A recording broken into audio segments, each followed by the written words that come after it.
Hello friends. आज हम निकल रहे हैं थिम्पू से पुनाखा की तरफ, वो भी दोचुला पास के रास्ते। रास्ते में आप देख सकते हैं थिम्पू का आइकॉनिक बुद्धा डो डैनमा। आप अंदाज़ा लगा सकते हो ये स्टैचू कितना ह्यूज है, जो इतनी दूर से भी साफ दिखाई दे रहा है। जैसे जैसे रोड ऊपर चढ़ता है वैसे वैसे लैंडस्केप भी ड्रामेटिकली चेंज होने लगता है और सामने आ जाते हैं डेंस फॉरेस्ट और मिस्टी माउंटेन्स। ये फॉरेस्ट कोनिफर ट्रीज और रोडोडेंड्रॉन से भरे हुए हैं और बीच से गुजरता हुआ ये फॉरेस्ट रोड जर्नी को और भी खूबसूरत बना देता है।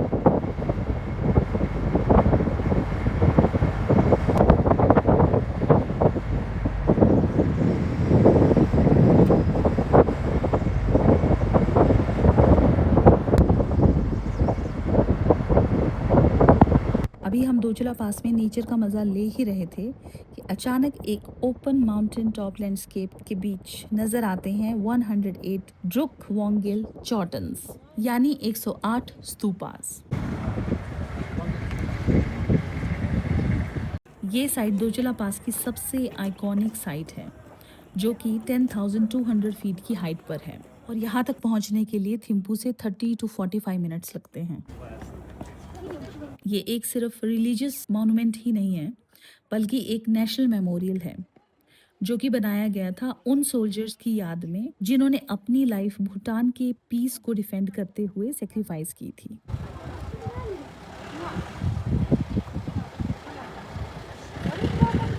तो हिस्ट्री ये है कि 1990s और अर्ली 2000 में बहुत सारे इंडियन इंसर्जेंट ऑर्गेनाइजेशंस ने सदर्न भूटान के जंगलों में अपने आर्म्ड कैंप्स बना लिए थे, जो कि इंडिया के नॉर्थ ईस्ट रीजन में अपना पॉलिटिकल और एथिकल कॉजेस के लिए फाइट कर रहे थे। इनिशियली भूटान ने इस सिचुएशन को पीसफुली रिजॉल्व करने की कोशिश की थी। जब बात नहीं बनी तो भूटान ने डिसीजन लिया कि अब वो खुद ही इन कैंप्स को रिमूव करेंगे।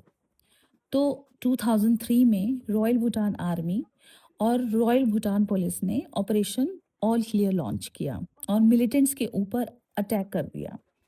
वहाँ बहुत सारे कैंप्स डिस्ट्रॉय कर दिए गए और जिसके कारण मिलिटेंट्स को वहाँ से भागना पड़ा। तो इस ऑपरेशन में बहुत सारे भूटानी सोल्जर्स की जान भी गई थी और उन्हीं सोल्जर्स की मेमोरी में दोचुला पास में 108 चॉटन्स बनाए गए थे। देखो बादल कितने अच्छे हैं, देखो वहाँ पे, देखो बादल पे पाँव है।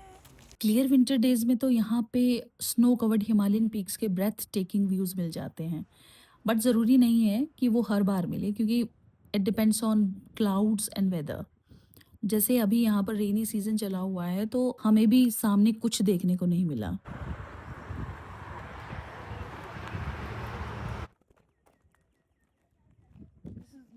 दोचुला में चॉटन्स के ऊपर हिल साइड में 11 छोटी छोटी मेडिटेशन केव्स भी बनी हुई हैं, जिनको बुद्धिस्ट स्पिरिचुअल फिगर्स को डेडिकेट किया गया है। यहाँ पर सीरियस प्रैक्टिशनर्स बुद्धिस्ट ट्रेडिशन के अकॉर्डिंग 3 days 3 months और 3 years के मेडिटेशन रिट्रीट कर सकते हैं। लेकिन हम लोग तो बस यहाँ पीसफुल वॉक करके, फ्रेश एयर इनहेल करके और नेचर एंजॉय करते हुए ही खुश हो गए। गिरना मत।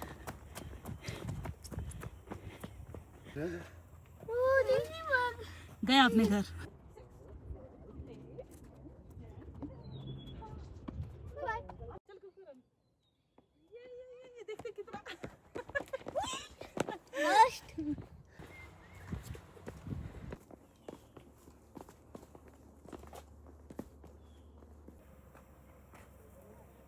अभी रेनी सीजन में भी यहाँ का एनवायरनमेंट बिल्कुल ठंडा है और हमें भी बहुत ठंड लग रही थी।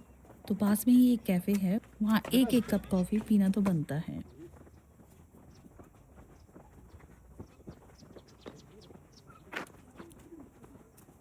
भूटान में एक बात सही है कि यहाँ इंडियन करेंसी भी चलती है, जिसके कारण आपको कुछ भी चीज़ खरीदने में प्रॉब्लम नहीं होगी। चॉकलेट केक ऑर्डर कर रहे हैं। Two black forest. बाहर ठंड हो और कैफ़े में आप पी रहे हो गर्मा गर्म चाय या coffee with beautiful forest view outside. You can imagine the feeling, एकदम परफेक्ट। मन कर रहा था यहाँ थोड़ी देर और रुका जाए, बट हमें आगे भी निकलना था, तो हमने गाड़ी में बैठकर अपना सफ़र फिर से शुरू कर दिया। This is a pass between Punakha, Wangdi, and Thimphu. If you dive further to East Bhutan, Central Bhutan, so we have a like, between every district we have a pass. Pass between Longsa, the Central Bhutan, and Wangdi is called Penela Pass. So which pass is the best? Like this one, the beautiful landscaping and also the beautiful the view of the Himalaya. So Dochala pass is best. Yeah. दूचला के बाद पुनाखा की तरफ road descend करने लगता है। Temperature और vegetation भी change होने लगती है और हम हाई एल्टीट्यूड फॉरेस्ट से निकलकर ग्रीन बट थोड़ा वार्मर वैली की तरफ बढ़ते हैं। दूचला से पुनाखा पहुंचने में लगभग 50 मिनट लगते हैं, लेकिन इन 50 मिनटों में आप बिल्कुल बोर नहीं होंगे, क्योंकि ये कर्वी रोड्स और डेंस फॉरेस्ट आपको बोर होने ही नहीं देंगे। लेकिन रास्ते में मोशन सिकनेस के कारण बच्चों की तबीयत खराब होने लगी और हमें एक जगह ब्रेक लेना पड़ा।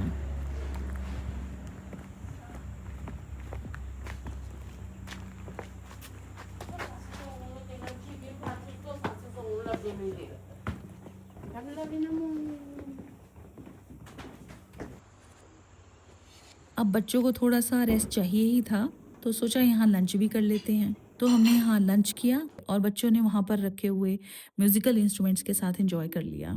बच्चे खुश तो हम खुश।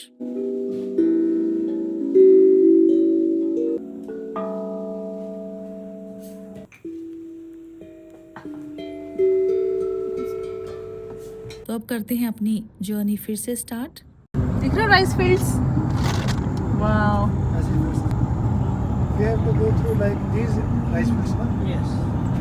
नीचे जाते हुए गर्मी भी बहुत महसूस हो रही थी और बीच में राइस फील्ड्स भी दिखना शुरू हो गए थे और हमें एहसास होने लगा था कि अब हम पुनाखा के बिल्कुल नज़दीक हैं।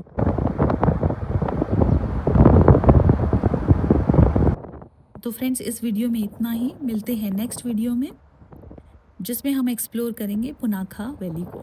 और अगर आपको ये वीडियो अच्छा लगा तो लाइक एंड कमेंट ज़रूर करना। Bye bye.